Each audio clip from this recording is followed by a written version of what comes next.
Bismillahirrahmanirrahim. Assalamualaikum warahmatullahi wabarakatuh. Waalaikumsalam warahmatullahi wabarakatuh. Yang terhormat Ibu Widianti SPD selaku Kepala Sekolah SD Negeri 3 Cirebon.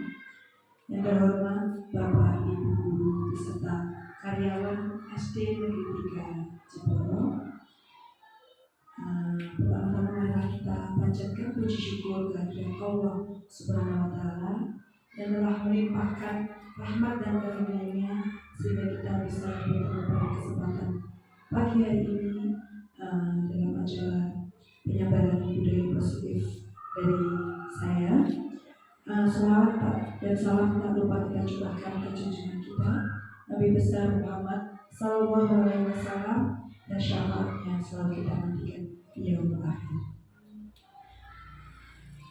Pertama-tama saya ucapkan terima kasih yang sebesar-besarnya kepada Bapak Ibu yang telah meluangkan waktunya untuk mengikuti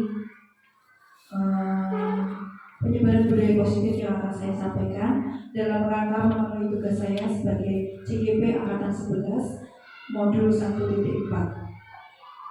Langsung saja, di sini saya akan menyampaikan tentang penyebaran budaya positif untuk lingkungan sekolah kita. Penyebaran pemahaman kepada rekan guru dan semua warga sekolah di SD Negeri 3 Jepara, serta menyebarkan pemahaman dan penerapan pengalaman budaya positif. Ada 6 konsep budaya positif yang akan saya sampaikan. Yang pertama yaitu disiplin positif, kemudian nilai-nilai kebajikan, kemudian kebutuhan dasar manusia, teori motivasi, keyakinan kelas, dan juga segitiga restitusi. Di sini kita akan membahas tentang posisi kontrol guru, mana yang akan kita pilih. Selanjutnya, dalam paradigma pembelajaran baru, pembelajaran yang berpusat pada murid dengan mengacu profil pelajar Pancasila. Hanya untuk mengingatkan lagi, profil pelajar Pancasila antara lain beriman bertakwa kepada Tuhan Yang Maha Esa dan berakhlak mulia, kemudian berkebinekaan global, gotong royong, kreatif, bernalar kritis, dan juga mandiri.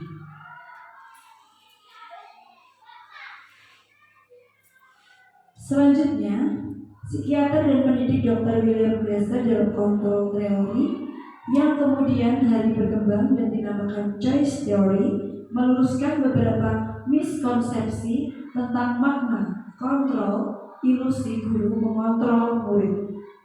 Pada dasarnya kita tidak dapat memaksa murid untuk berbuat sesuatu jikalau murid tersebut memilih untuk tidak melakukannya. Walaupun tampaknya guru sedang mengontrol perilaku murid. Hal demikian terjadi karena murid sedang mengizinkan dirinya dikontrol. Saat itu, bentuk kontrol guru menjadi kebutuhan dasar yang dipilih murid tersebut. Teori kontrol menyatakan bahwa semua perilaku memiliki tujuan, bahkan terhadap perilaku yang tidak disukai.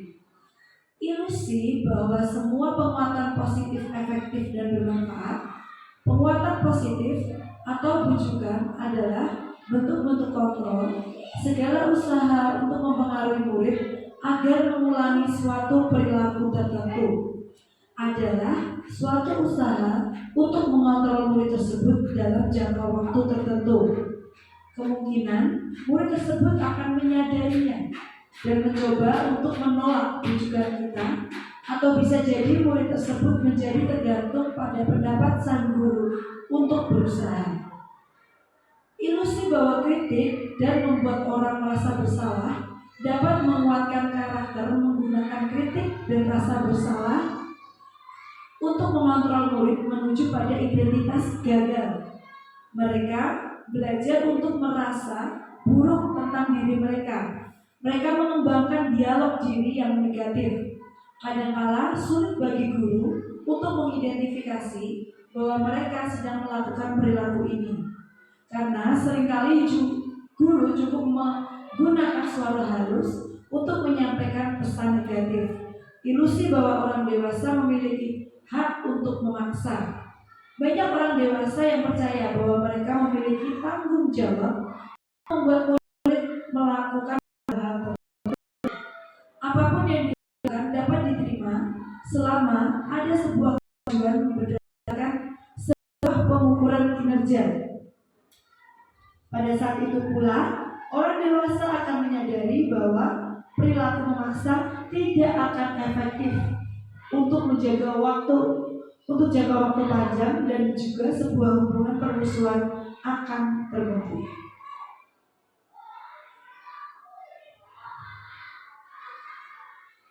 Dalam stimulus respon dan teori kontrol, di sini dapat dibedakan. Bila kita ingin membuat kemajuan perlahan, sedikit-sedikit ubahlah sikap atau perilaku Anda. Namun, bila kita ingin memperbaiki cara-cara utama kita, maka kita perlu mengubah kerangka acuan kita. Ubahlah bagaimana Anda melihat dunia, bagaimana Anda berpikir tentang manusia. Ubahlah paradigma Anda, skema pemahaman, dan penjelasan aspek-aspek tertentu tentang realitas Stephen and Recovery dalam Principle Centered Leadership 1991. Di sini ada beberapa contoh stimulus, respon, dan teori kontrol. Realitasnya kebutuhan kita sama, namun dalam teori kontrol kebutuhan kita berbeda. Kemudian semua orang melihat hal yang sama, namun dalam teori kontrol setiap orang memiliki gambaran yang berbeda. Dalam cara berpandang juga dalam stimulus respon berpandangan sama dengan kita, namun dalam teori kontrol pandangan orang lain tentang dunia berbeda.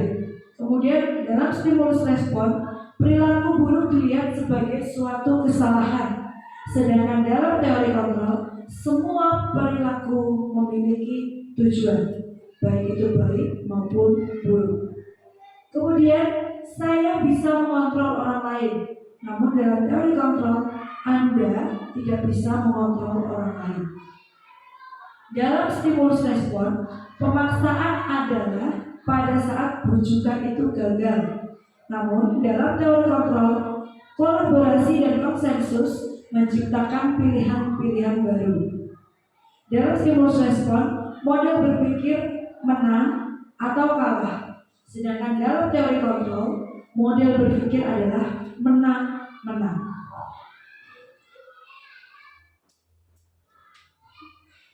Dalam disiplin positif, yaitu menurut Anda, bila mendengar kata disiplin, apa yang Anda pikirkan? Kemudian setelah Anda berpikir tentang disiplin, mengapa hal itu perlu sesuai dengan yang Anda pikirkan? Dan setelah Anda tuliskan, kemudian lalu tempel di tempel yang disediakan. Menurut Bapak Ibu, apa itu disiplin?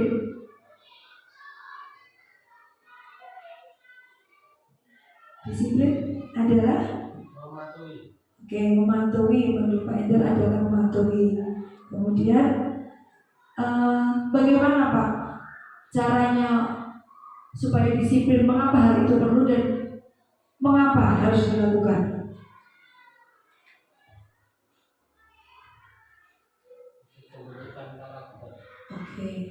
Untuk mengedepankan karakter, agar tercipta suasana yang nyaman dan sebagainya. Kita lanjutkan. Di sini ada beberapa acuan, yaitu guru melakukan refleksi dinamika kelas untuk menerapkan kesepakatan kelas. Yang perilaku yang dianjurkan yaitu guru mengajak peserta didik melakukan refleksi dinamika kelas mengacu kesepakatan kelas. Kemudian guru menunjuk kesediaan mendengarkan pandangan peserta didik tentang dinamika kelas. Selanjutnya, guru bersikap adaptif sehingga bersedia mengubah kesepakatan kelas bila diperlukan. Dan perilaku yang dihindari yaitu guru mengabaikan pendapat peserta didik tentang apa yang terjadi di dalam kelas. Kemudian, guru bersifat defensif dalam menyikapi umpan balik dari peserta didik. Kemudian, guru menerapkan hukuman fisik terhadap peserta didik yang melakukan pelanggaran. Yang kedua, guru melakukan penguatan positif terhadap perilaku yang sesuai atau mendukung kesepakatan kelas. Perilaku yang dianjurkan antara lain: guru memberi pujian terhadap perilaku peserta didik yang sesuai dengan kesepakatan kelas. Kemudian, guru memberi penguatan positif dengan beragam cara.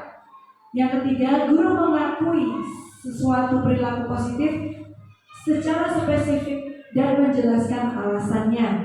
Dan yang dihindari adalah guru tidak konsisten dalam memberikan penguatan positif hanya pada peserta didik tertentu.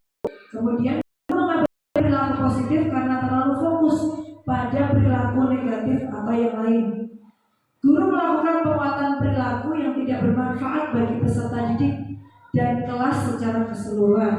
Sedangkan yang ketiga, yaitu guru memfasilitasi peserta didik menyadari konsekuensi dan memperbaiki perilaku melanggarnya atau sering disebut dengan restitusi. Perilaku yang dianjurkan yaitu guru membantu peserta didik menyadari konsekuensi dari perilaku yang melanggarnya. Kemudian, guru mendengarkan sudut pandang peserta didik terhadap perilaku yang melanggarnya, dan guru memberikan dukungan pada peserta didik dalam melakukan perbaikan perilakunya. Yang tidak perlu dilakukan atau yang dihindari yaitu guru langsung memberikan hukuman, bukan membangun upaya perbaikan perilaku. Kemudian, guru kehilangan kesabaran dalam membantu peserta didik menyadari konsekuensi perilakunya. Selanjutnya, guru meminta peserta didik untuk tenang dengan mengabaikan perilaku yang terjadi.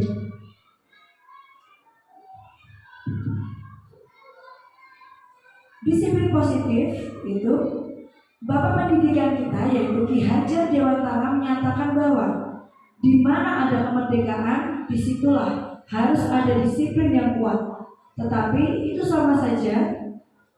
Sungguh pun disiplin itu bersifat self-disiplin, yaitu kita sendiri yang mewajibkan kita dengan sekeras-kerasnya. Tetapi itu sama saja, sebab jikalau kita tidak cakap melakukan self-disiplin, wajiblah penguasa lain mendisiplinkan kita. Dan peraturan demikian itu harus ada dalam suasana yang merdeka. Ki Hajar Dewantara, pemikiran, konsepsi, keteladanan, sikap merdeka, cekatan kelima 2013, halaman 470. Di situ Ki Hajar menyatakan bahwa mencapai kemerdekaan atau dalam konteks pendidikan kita saat ini, untuk menciptakan murid yang merdeka, syarat utamanya adalah harus disiplin yang kuat. Disiplin yang dimaksud adalah disiplin diri yang memiliki motivasi internal.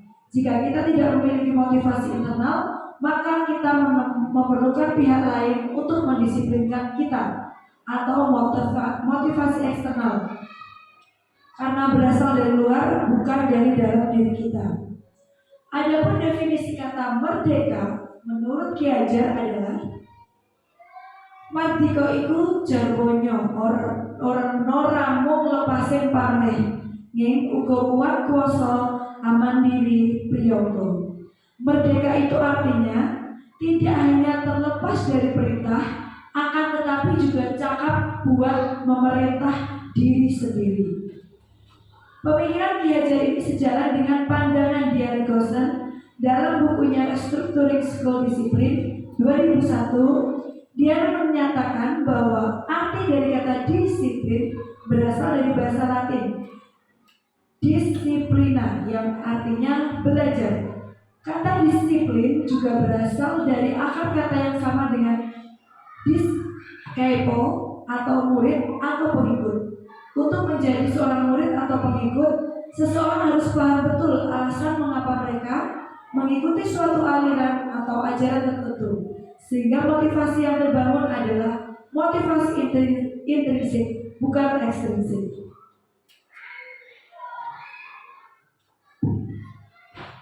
Dia juga menyatakan bahwa arti asli dari kata disiplin ini juga berkonotasi dengan disiplin diri dari murid-murid Socrates dan Plato. Disiplin diri dapat membuat seseorang menggali potensi menuju kepada sebuah tujuan, sesuatu yang dihargai dan bermakna.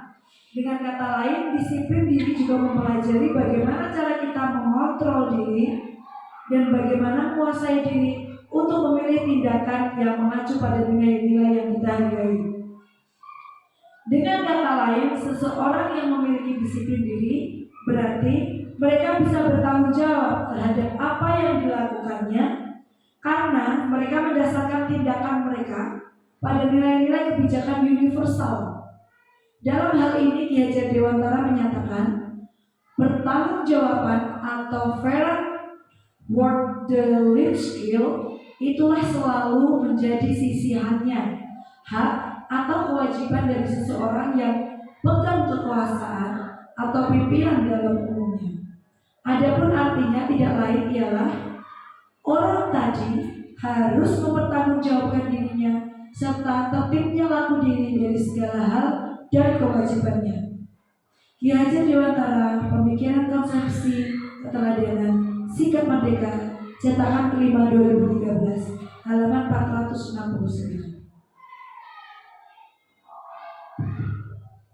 Sebagai pendidik, tujuan kita adalah menciptakan anak-anak yang memiliki disiplin diri sehingga mereka bisa berperilaku dan mengacu pada nilai-nilai kebajikan universal dan memiliki motivasi intrinsik, bukan ekstrinsik.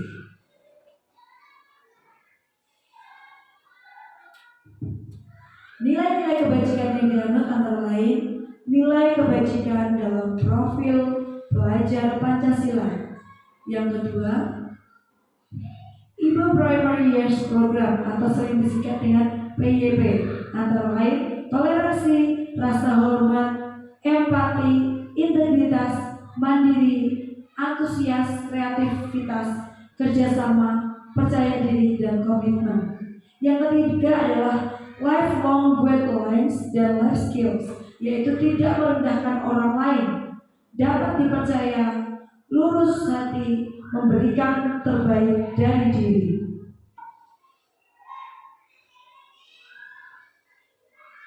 Kebutuhan dasar manusia dibedakan menjadi 5. Yang pertama ada penguasaan, kasih sayang, kebebasan, kesenangan, dan bertahan hidup.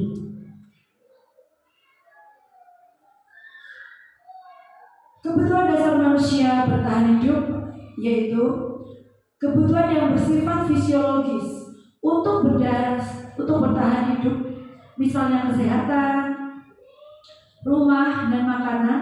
Kebutuhan biologis sebagai bagian dari proses reproduksi, termasuk kebutuhan untuk tetap bertahan hidup. Komponen psikologis pada kebutuhan ini meliputi kebutuhan atau perasaan aman. Yang kedua, kebutuhan akan kasih sayang dan rasa diterima atau kebutuhan untuk diterima. Kebutuhan ini dan 3 kebutuhan berikutnya adalah kebutuhan psikologis. Kebutuhan untuk disayangi dan diterima meliputi kebutuhan akan hubungan dan koneksi sosial, kebutuhan untuk memberi dan menerima kasih sayang, dan kebutuhan untuk merasa menjadi bagian dari suatu kelompok. Kebutuhan ini juga meliputi keinginan untuk tetap terhubung dengan orang lain, seperti teman, keluarga, pasangan hidup, dan juga teman kerja, binatang peliharaan, dan kelompok di mana kita terhubung. Anak-anak yang memiliki kebutuhan dasar kasih sayang dan rasa diterima yang tinggi biasanya ingin disukai dan diterima oleh lingkungannya. Mereka juga akrab dengan orang tuanya. Biasanya mereka belajar karena suka pada gurunya. Bagi mereka, teman sebaya sangatlah penting. Mereka biasanya suka bekerja dalam kelompok. Kebutuhan yang ketiga yaitu kebutuhan dasar manusia penguasaan atau kebutuhan pengakuan atas kemampuan. Kebutuhan ini berhubungan dengan kekuatan untuk mencapai sesuatu, menjadi kompeten, menjadi terampil, diakui dan berprestasi, dan keterampilan kita didengarkan dan memiliki rasa harga diri. Kebutuhan ini meliputi keinginan untuk dianggap berharga, bisa membuat perbedaan, bisa membuat pencapaian, kompeten, diakui, dihormati. Ini meliputi self-esteem dan keinginan untuk meninggalkan pengaruh. Anak-anak yang memiliki kebutuhan dasar akan penguasaan yang tinggi biasanya selalu ingin menjadi pemimpin. Mereka juga mengamati sebelum mencoba hal baru dan merasa kecewa jika mereka melakukan kesalahan. Mereka juga biasanya rapi dan sistematik dan selalu ingin mencapai yang terbaik. Kebutuhan yang keempat yaitu kebebasan atau kebutuhan akan pilihan. Kebutuhan untuk bebas adalah kebutuhan akan kemandirian, otonomi, memiliki pemilihan, dan mampu mengendalikan arah hidup seseorang. Anak-anak dengan kebutuhan kebebasan yang tinggi menginginkan pilihan. Mereka perlu banyak bergerak, suka mencoba-coba, tidak terlalu terpengaruh orang lain, dan senang mencoba hal baru dan juga menarik.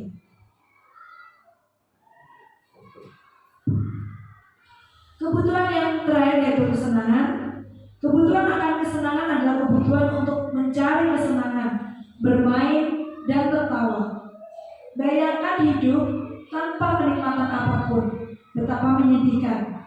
Gleiser menghubungkan kebutuhan akan kesenangan dengan belajar. Semua hewan dengan tingkat inteligensi tinggi, anjing, lumba-lumba, primata, dan lain-lain bermain. Saat mereka bermain, mereka mempelajari keterampilan hidup yang penting. Manusia tidak berbeda. Anak-anak dengan kebutuhan dasar kesenangan yang tinggi biasanya ingin menikmati apa yang dilakukan. Mereka juga berkonsentrasi tinggi saat mengerjakan hal yang disenangi. Mereka suka bermain dan suka mengoleksi barang, suka bergurau, suka melucu, dan suka juga mengemaskan. Bahkan saat mereka bertingkah laku buruk, mereka masih terlihat lucu.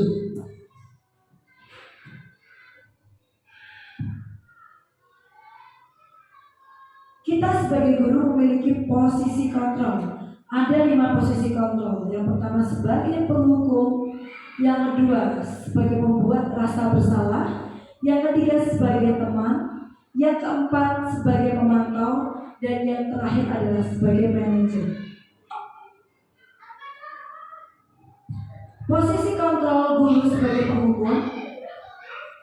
Seorang penghukum biasanya menggunakan hukuman fisik maupun verbal.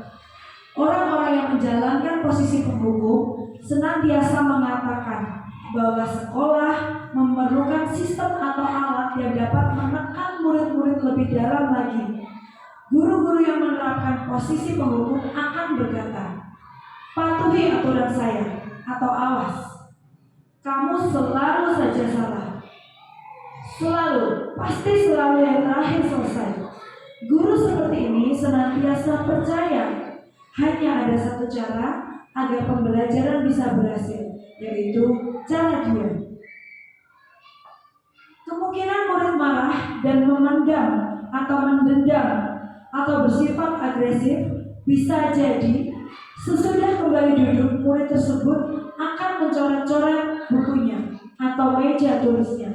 Lebih buruk lagi, sepulang sekolah, murid tersebut melihat motor atau mobil bapak ibu guru dan akan menggores kendaraan tersebut dengan paku.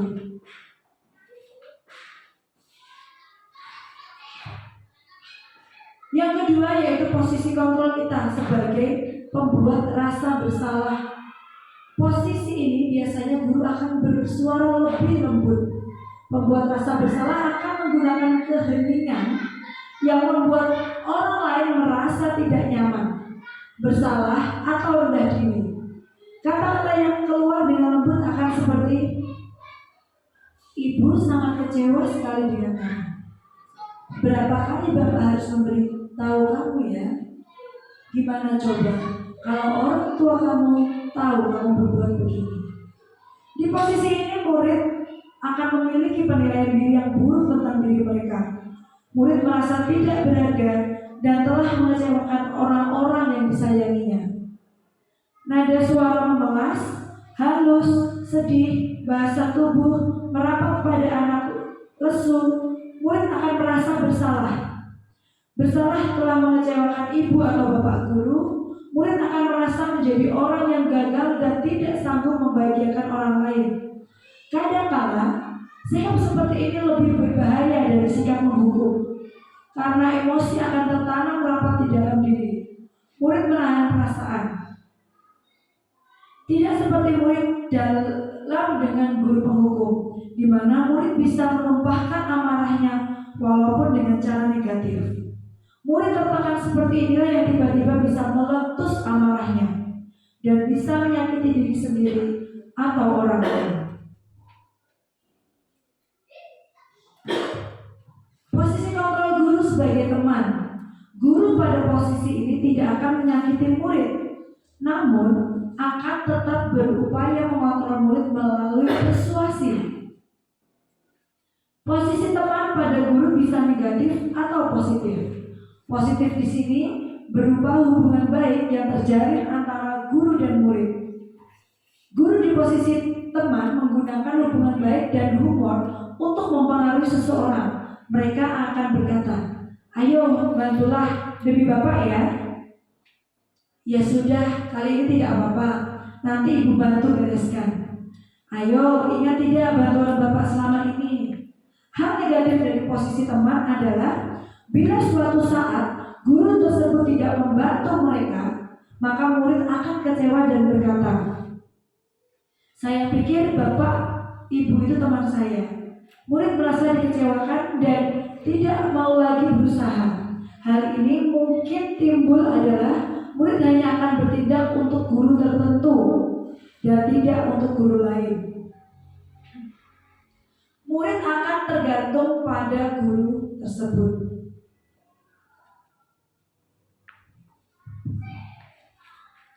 Posisi guru sebagai pemantau.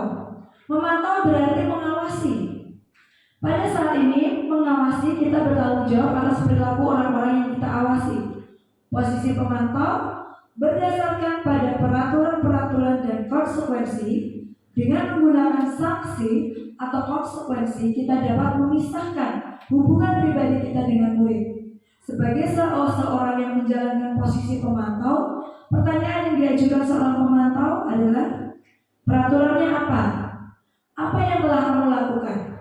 Sanksi atau konsekuensinya apa? Seorang pemantau sangat mengandalkan perhitungan, catatan, data yang dapat digunakan sebagai bukti atas perilaku seseorang. Posisi ini akan menggunakan stiker, slip catatan, daftar cek. Posisi pemantau sendiri berawal dari teori stimulus respon yang menunjukkan tanggung jawab guru dalam mengontrol murid.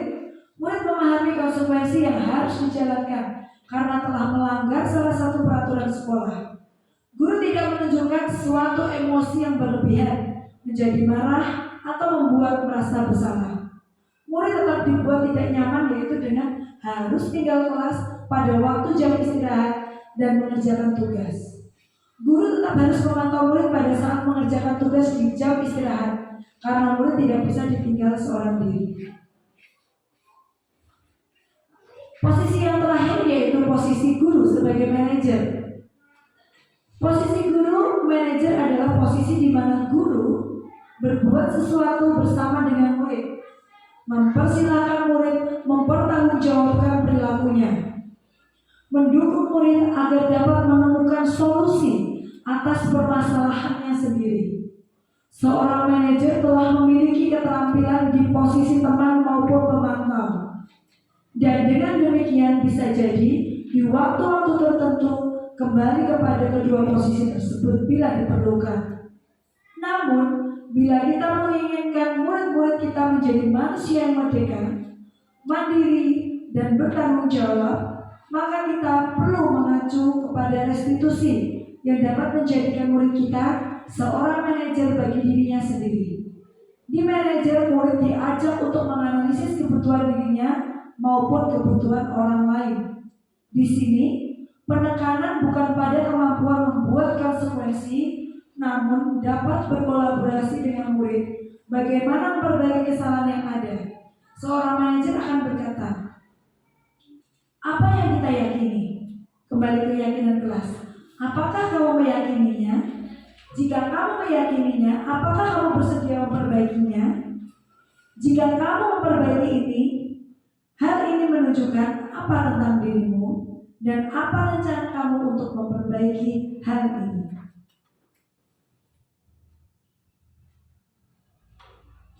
Tugas seorang manajer bukan untuk mengatur perilaku seseorang.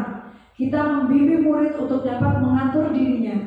Seorang manajer bukannya memisahkan murid dari kelompoknya, tetapi mengembalikan murid tersebut ke kelompoknya dengan lebih baik dan lebih kuat.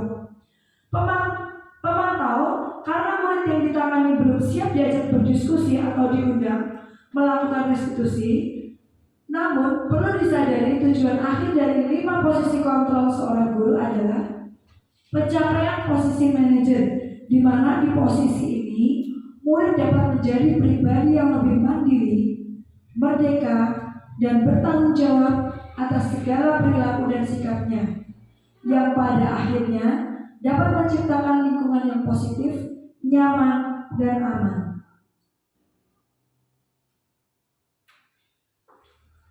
Pada posisi manajer, maka suara guru sebaiknya tulus, tidak perlu marah, tidak perlu meninggikan suara, apalagi menunjuk-nunjuk jari ke murid, berkaca pinggang atau bersikap seolah-olah menyesal, tampak sedih sekali akan perbuatan murid atau bersenda gurau menempatkan diri sebagai teman murid. Fokus ada pada murid, bukan untuk membahagiakan guru atau orang tua. Murid sudah mengetahui adanya suatu masalah dan sesuatu perlu terjadi. Bila guru mengambil posisi pemantau, guru akan melihat apa konsekuensinya, apa peraturannya. Namun, pada posisi manajer, guru akan mengembalikan tanggung jawab pada murid untuk mencari jalan keluar permasalahannya, tentu dengan bimbingan guru.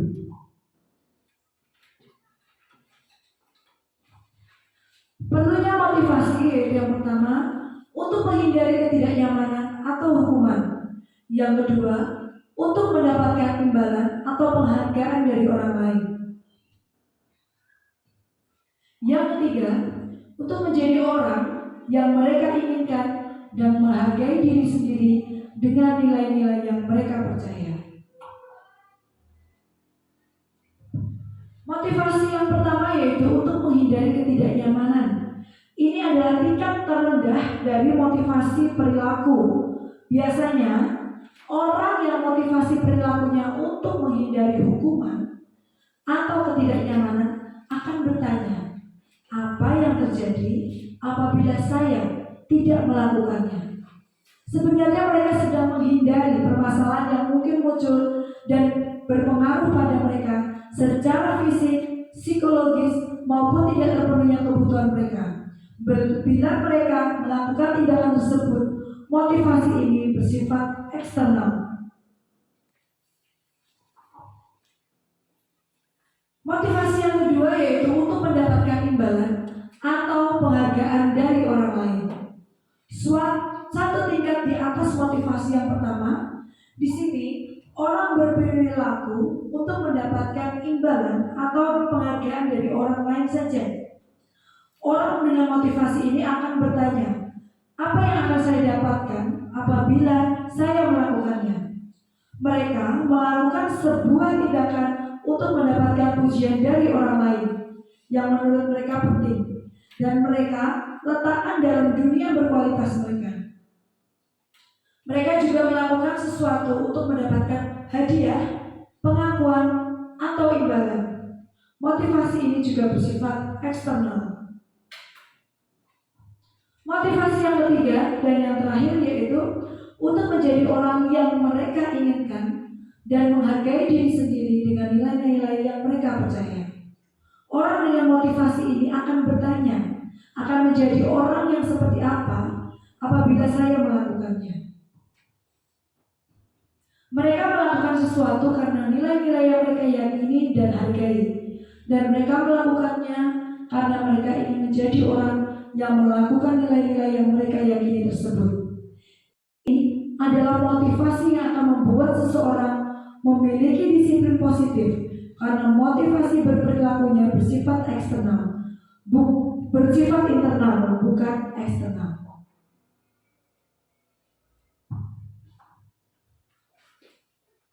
Keyakinan kelas. Dalam pembentukan keyakinan sekelas, apa saja yang bisa kita lakukan, yaitu keyakinan kelas bersifat lebih abstrak daripada peraturan yang lebih rinci dan konkret. Keyakinan kelas berupa pertanyaan-pertanyaan dalam bentuk yang universal. Pernyataan keyakinan kelas senantiasa dibuat dalam bentuk positif. Kemudian, keyakinan kelas hendaknya tidak terlalu banyak sehingga mudah diingat dan dipahami oleh semua warga kelas. Keyakinan kelas sebaiknya sesuatu yang dapat diterapkan di lingkungan tersebut. Semua warga kelas hendaknya ikut berkontribusi dalam pembuatan keyakinan kelas lewat kegiatan curah pendapat, bersedia meninjau kembali keyakinan kelas dari waktu ke waktu. Selanjutnya yaitu segitiga restitusi. Ada perbedaan antara langkah segitiga restitusi dan teori kontrol. Dalam langkah pertama yaitu menstabilkan identitas atau stabilize the identity, teori kontrol kita semua akan melakukan hal yang terbaik yang bisa kita lakukan.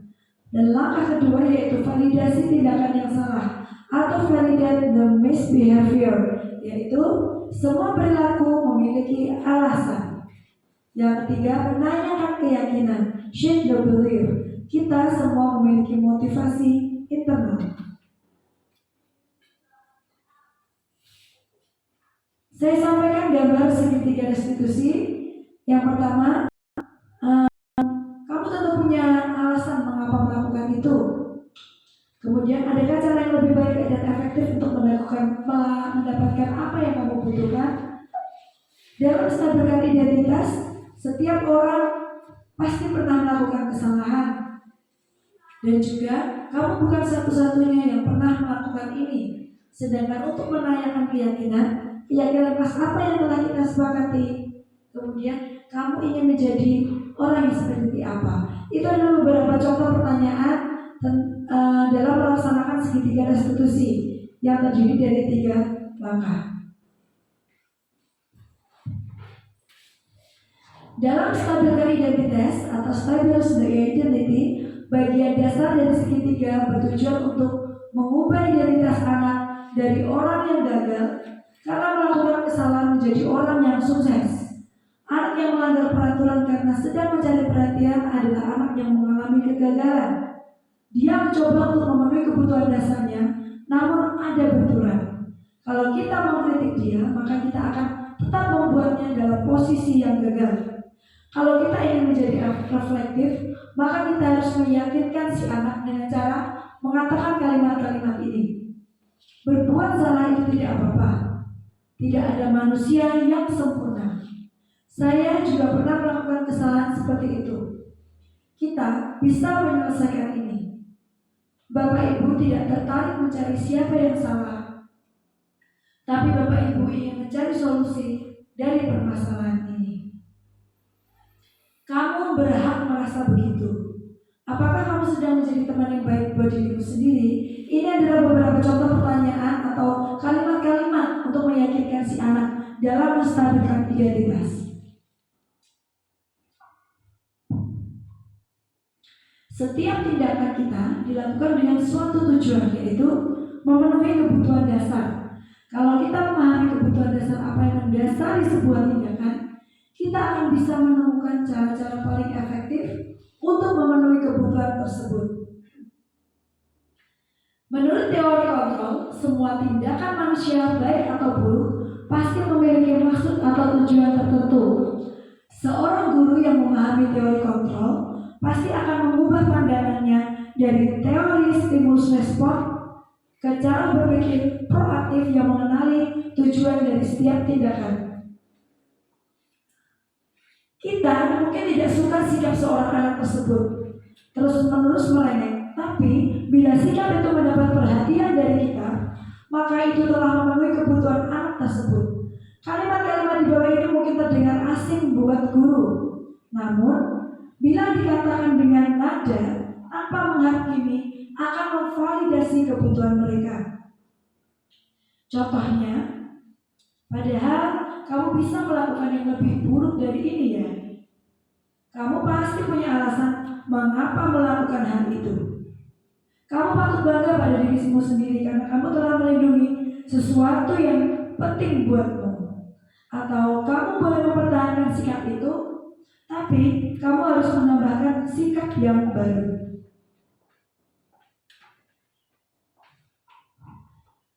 Teori kontrol menyatakan bahwa kita pada dasarnya termotivasi secara internal.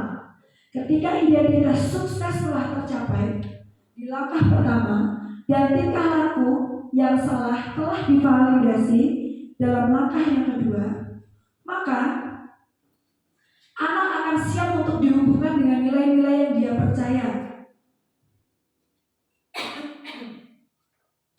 dan berpindah menjadi orang yang dia inginkan.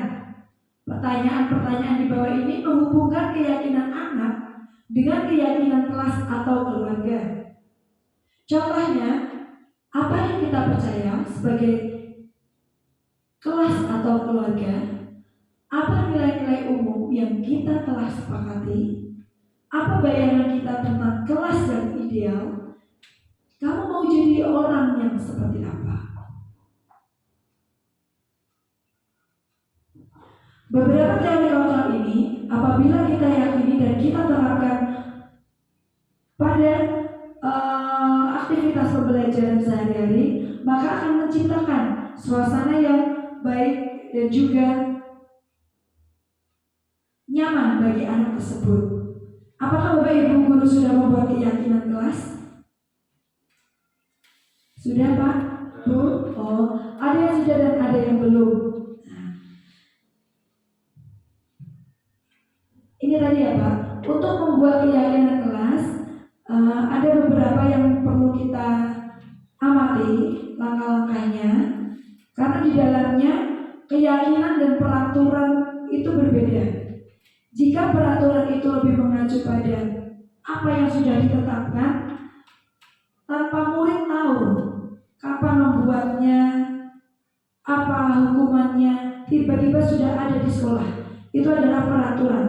Sedangkan keyakinan kelas adalah apa yang mereka buat dari awal, apa yang mereka sepakati dari awal. Kemudian apabila mereka melanggar, apa konsekuensinya. Jadi mereka akan lebih mematuhi, mereka akan lebih sadar akan apa yang mereka buat dan apa yang harus mereka lakukan. Karena mereka dari dan oleh diri mereka sendiri. Dan lingkupnya adalah di dalam kelas. Ketika keyakinan kelas ini sudah terbentuk, maka disampaikan lagi secara berulang-ulang beberapa saat oleh guru supaya mereka lebih memahami apa yang mereka buat. Kemudian keyakinan kelas ini dibuat secara singkat, padat dan jelas, sehingga murid lebih bisa mengingat apa keyakinan kelas itu, apa yang mereka buat. Nah, kemudian keyakinan kelas ini sebagai sesuatu yang dapat diterapkan di lingkungan tersebut. Nah, dan semua warga kelas termasuk guru juga harus ikut dalam pembuatan keyakinan kelas lewat kegiatan curah pendapat. Dan selanjutnya harus konsisten. Jadi jika ada yang melanggar atau tidak menepati keyakinan kelas, konsekuensi yang telah disepakati harus dilakukan. Kembali pada segitiga restitusi tadi, ya. Posisi kontrol kita sebagai seorang guru, kita sering sekali, masih sering, saya pribadi masih sering sekali melaksanakan posisi kontrol guru yang membuat anak merasa bersalah ataupun menghukum anak. Sebaiknya Setelah kita memahami beberapa kontrol guru dan apa saja dampaknya kepada murid, kita bisa mengambil posisi sebagai manajer, ya. Karena posisi kontrol sebagai manajer ini tadi adalah posisi terakhir di mana posisi guru berbuat sesuatu bersama dengan murid, mempersilahkan murid bertanggung jawab atas perilakunya, mendukung murid agar dapat menemukan solusi atas permasalahannya sendiri. Kemudian dalam posisi ini kita juga bisa lebih mengenal murid sehingga murid merasa bahwa diri mereka berharga. Seorang manajer telah memiliki keterampilan di posisi teman maupun pemantau, ya. Dan dengan demikian bisa jadi di waktu-waktu tertentu kembali kepada dua posisi tersebut bila diperlukan. Jadi tidak ada salahnya ketika kita sudah berada di posisi yang kelima, yaitu posisi guru sebagai manajer, kita bisa kembali lagi ke posisi pemantau atau juga sebagai teman.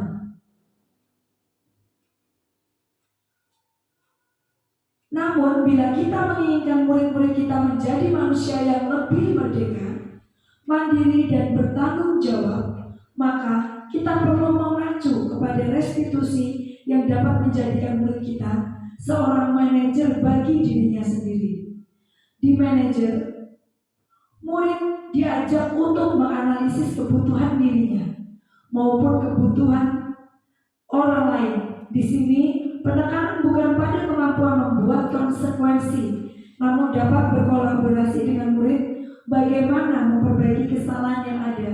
Seorang manajer, sudah saya sampaikan tadi, memiliki beberapa kalimat yang perlu disampaikan. Karena tugas manajer bukan hanya sebagai pengatur perilaku seseorang, tetapi kita membimbing murid untuk dapat mengatur diri sendiri, membuat murid lebih percaya diri, membuat murid lebih mengerti kesalahan yang mereka lakukan, bagaimana cara mereka memperbaiki dan bagaimana cara mereka memahamkan perilaku baik dan bagaimana cara mereka memperbaiki kesalahan yang telah mereka lakukan. Seorang manajer bukan memisahkan murid dari kelompoknya, tetapi mengembalikan tersebut ke kelompoknya, tapi dalam keadaan yang lebih baik, lebih bagus, lebih kuat, dan intinya mereka lebih siap melaksanakan segala sesuatu kegiatan dengan hal yang positif. Bisa jadi praktek kondisi sehari-hari kita kembali ke posisi teman atau posisi pemantau. Karena murid yang ditangani belum siap diajak berdiskusi atau diundang melakukan restitusi, namun perlu disadari tujuan akhir dari 5 posisi kontrol seorang guru adalah pencapaian posisi manajer, di mana posisi ini adalah murid dapat menjadi pribadi yang mandiri, merdeka, dan bertanggung jawab atas segala perilaku dan sikapnya, yang pada akhirnya dapat menciptakan lingkungan yang positif, nyaman, dan aman.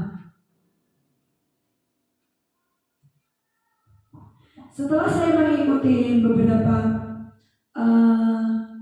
tentang disiplin untuk menghindari beberapa motivasi yang baik untuk anak, yaitu yang tadi saya sampaikan, untuk menghindari ketidaknyamanan atau hukuman, untuk mendapatkan imbalan atau penghargaan dari orang lain, untuk menjadi orang yang mereka inginkan dan menghargai diri sendiri dengan nilai yang mereka percaya. Setelah saya mempelajari ilmu disiplin diri ini, saya baru mengerti, Bapak Ibu, ketika kita memberikan apresiasi atau imbalan kepada anak yang memiliki prestasi, ternyata itu berarti kita memberikan hukuman kepada anak yang tidak memiliki prestasi. Contohnya, jika 10 anak, dalam satu kelas ada 10 anak, Dan jika satu anak diberi imbalan, apa? Kita memberikan satu pertanyaan. Apabila ada yang bisa menjawab, maka akan ibu kasih hadiah coklat. Nah, itu sebagai contoh. Maka dari 10 anak ini, satu anak menjawab. Dan akhirnya, oke, baik, saya berikan coklat sama kamu. Satu anak ini merasa dia bisa. Namun, pernah tidak kita memikirkan 9 anak lain yang tidak bisa menjawab? 9 anak yang kita imbalan. 9 anak itu akan merasa dengan tidak mampu, dia merasa bersalah, dia merasa gagal karena tidak bisa menjawab pertanyaan dari guru dan tidak mendapatkan imbalan atau hadiah dari guru. Inilah yang baru saya pahami setelah memahami modul 1.4, bahwa ternyata berikan imbalan kepada anak itu hal yang positif, melainkan bisa menjadi yang negatif. Karena saat kita memberi satu pujian atau imbalan kepada satu anak, maka yang lainnya akan merasa diri mereka gagal dan kecewa. Motivasi yang baik adalah menjadi orang yang mereka inginkan dan menghargai diri sendiri dengan nilai-nilai yang mereka percaya. Orang atau murid dengan motivasi ini akan bertanya, akan menjadi apa? Orang seperti apa apabila saya melakukannya? Mereka melakukan sesuatu karena nilai-nilai yang mereka yakini dan mereka hargai, dan mereka melakukannya karena mereka ingin menjadi orang yang melakukan nilai-nilai yang mereka yakini tersebut. Ini adalah motivasi yang akan membuat seseorang memiliki disiplin positif, karena motivasi perilakunya bukan bersifat internal atau eksternal. Pada contohnya, saat saat mereka melakukan sebuah disiplin positif, mereka mendapatkan kepercayaan diri mereka sendiri. Semisalkan satu murid, kita dukung, kita bimbing, mereka meraih prestasi, memenangkan lomba, dan sebagainya, maka akan muncul dari diri mereka sendiri. Ternyata dengan menerapkan disiplin positif, mereka akan mendapatkan hal-hal yang baik bagi diri mereka sendiri. Walaupun tidak mendapatkan imbalan, misalkan tidak memenangkan lomba, mereka akan mendapatkan pengalaman, mereka dapat pembelajaran, mereka mendapatkan teman-teman baru, dan itu membuat mereka happy, membuat mereka senang. Sehingga apa yang muncul dari dalam diri mereka sendiri, itulah yang disebut menjadikan mereka orang yang mereka inginkan dan menghargai diri sendiri dengan nilai-nilai yang mereka percayai baik untuk diri mereka sendiri. Tugas kita hanya membimbing dan memfasilitasi mereka menuju apa yang mereka cita-citakan, menuju tujuan mereka sehingga dapat tercapai.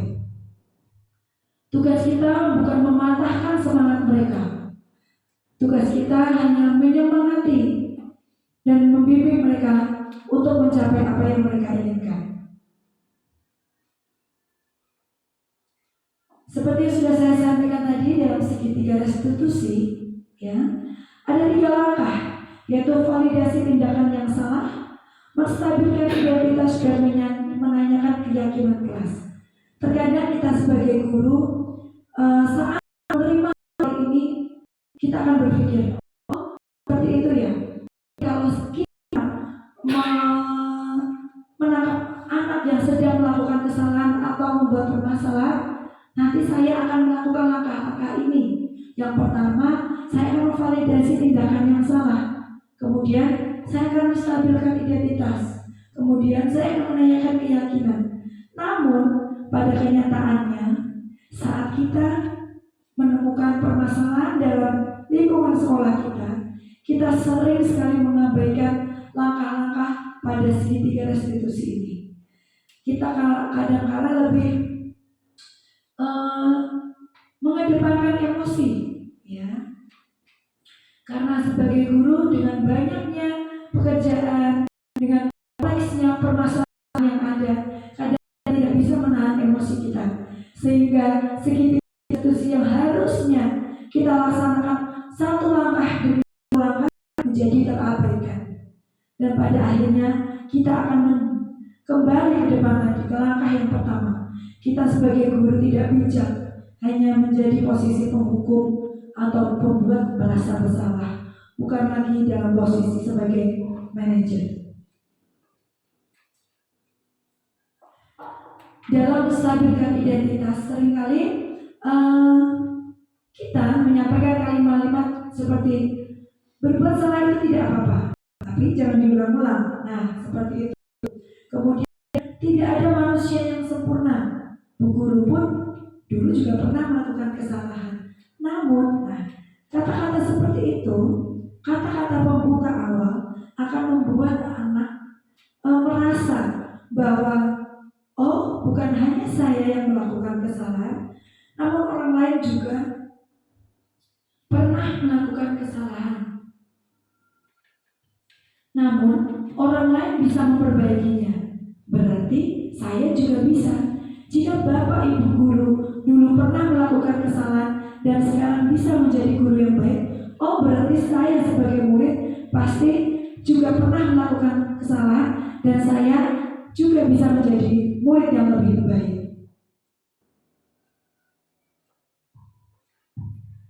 Yang terakhir ya Bapak Ibu, setiap tindakan kita memiliki suatu tujuan, yaitu memenuhi kebutuhan dasar. Kalau kita memahami kebutuhan dasar apa yang mendasari sebuah tindakan, kita bisa menemukan cara-cara paling efektif untuk memenuhi kebutuhan tersebut.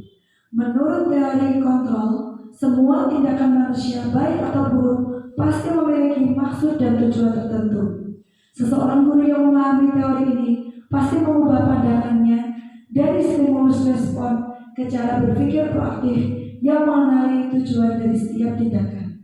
Kita mungkin tidak suka sikap seorang anak yang terus-menerus merengek, tapi bila sikap itu mendapat perhatian kita, maka itu telah memenuhi kebutuhan anak tersebut. Mungkin itu saja yang dapat saya sampaikan dalam penerapan disiplin positif dalam lingkungan sekolah. Semoga guru-guru di SD Negeri 3 Jeporo bisa menjadi guru yang lebih bijak dan bisa menjadi guru yang menjadi panutan anak-anak dan menjalankan berbagai penerapan ilmu disiplin positif seperti 5 teori kontrol, segitiga restitusi, 3 langkah dalam cara kita mendekati murid dan sebagainya. Apakah ada pertanyaan Bapak Ibu Guru? Cukup sekian pemaparan dari saya. Saya ucapkan sekali lagi terima kasih yang sebesar-besarnya kepada Bapak Ibu karyawan yang telah menyempatkan waktunya hadir dalam kegiatan saya pada pagi hari ini. Saya ucapkan terima kasih. Bila taufiq wal hidayah. Wassalamualaikum warahmatullahi wabarakatuh. Waalaikumsalam warahmatullahi wabarakatuh.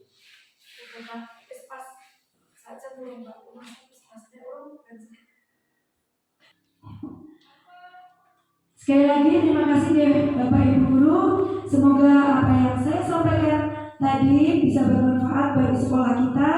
Semoga apa yang saya sampaikan tadi bisa kita laksanakan supaya kita menjadi guru yang lebih baik, guru yang bisa lebih dekat dengan murid, sehingga apa yang kita visi dan misi kita yang telah kita bentuk untuk sekolah ini dapat tercapai.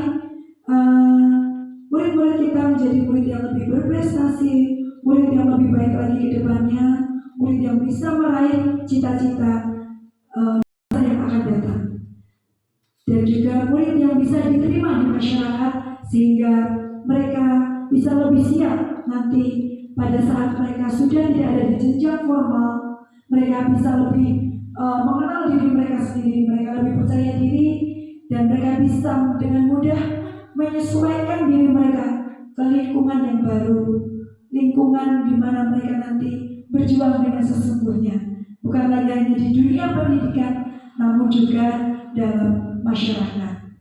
Sekali lagi saya sebagai CGP Angkatan 11 berterima kasih untuk waktu yang telah diberikan kepada Bapak Ibu Guru.